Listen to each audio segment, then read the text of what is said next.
Now, without further ado, I'd like to introduce our speaker for today, who is one of our graduates and does us proud at Chicopee Woods, Dawn Compton. Let's welcome her. I would like to thank Dr. Carpenter and Dr. Carpenter for asking me to come back and speak. It's actually very humbling. Things I focused on a year ago. I know you all thinking about this, right? Your portfolio, no sweat.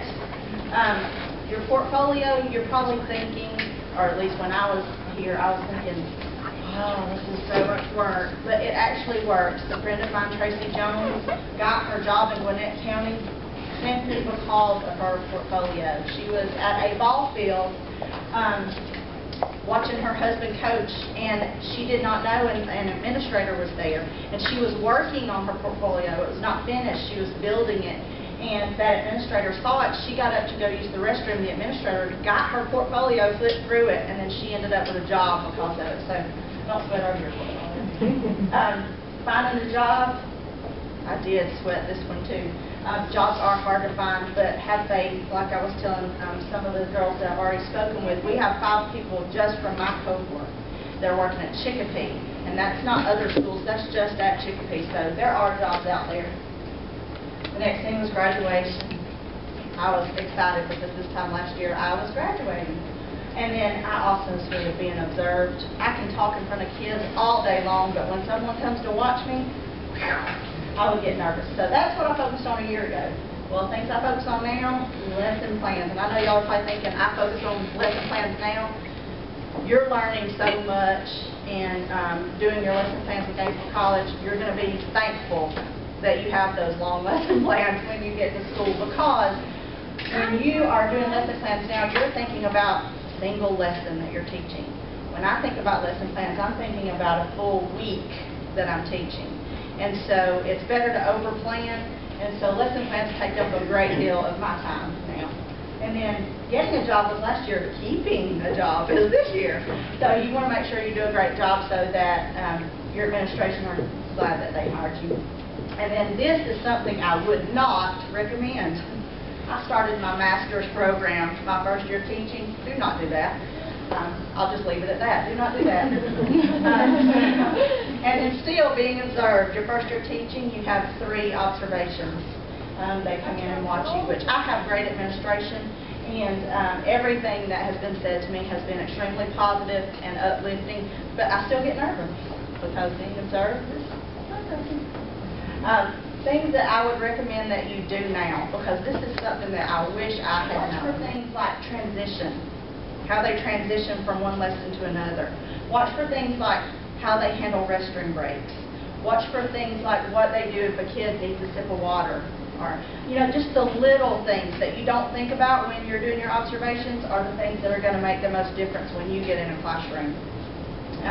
Also, behavior management. I know you're taking a behavior management class, and Gainesville is great at preparing you. I'm going to tell you, I've talked to people from North Georgia, I've talked to people from Georgia, I've talked to people from all over the state of Georgia, and Gainesville has the best education program. I know y'all think I'm saying that because I'm standing up here speaking, but I'm telling you, I feel more prepared than anyone else that I've talked to from other schools. But behavior management is something I don't think you can ever fully be prepared for. And what I mean by that is each year it's going to be different. I came in this year as a first-year teacher, so I went and saw what all the other kindergarten teachers were doing for behavior management. And most of them have these little steps where, like, they have a smiley face, and then they have a wiggly face, and then a straight face, and then a frowny face. So I said, oh, you know what, my room is a dog room because I'm a huge Georgia fan. So I have a bulldog with a smiley face, and a bulldog with a wavy face, a bulldog with a straight face, a bulldog with a frowny face. And what everybody else did was, the first step was a warning. The second step was 5 minutes of recess. The third step was 10 minutes of recess. That lasted with me for 2 days. That does not work for me. It may work for you, it did not work for me. My parapro and I decided we would discuss it, and we think positive reinforcement works better, so we changed. I teach kindergarten, so it would be different, you know, if you're in higher grades, but we came up with what we call our shape chart. It has the 8 basic shapes that you have to know in kindergarten. Not only does it help our behavior management, it helps reinforce shapes. So we're also teaching a standard. What we do is we have their name and then 8 empty shapes. Every day that they do not pull a clip, they get to color in a shape. We have kids crying at the end of the day if they don't get to color their shape. I mean, it's very important to them. It doesn't seem like that would be a big deal, but it is. And then after those 8 days, they get to put a little gold star on the wall that says "Our Shining Stars."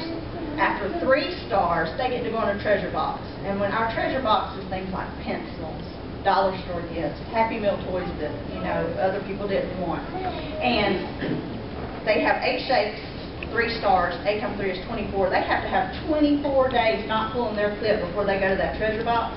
But every day they're thinking about the treasure box. And that has been better for us than taking away. I have 500 plus books that I bought as I was going through the cohort. I would go to Goodwill, pay 25 cents for a book. You know, we have our lit file that we had, so I purchased all these books I love.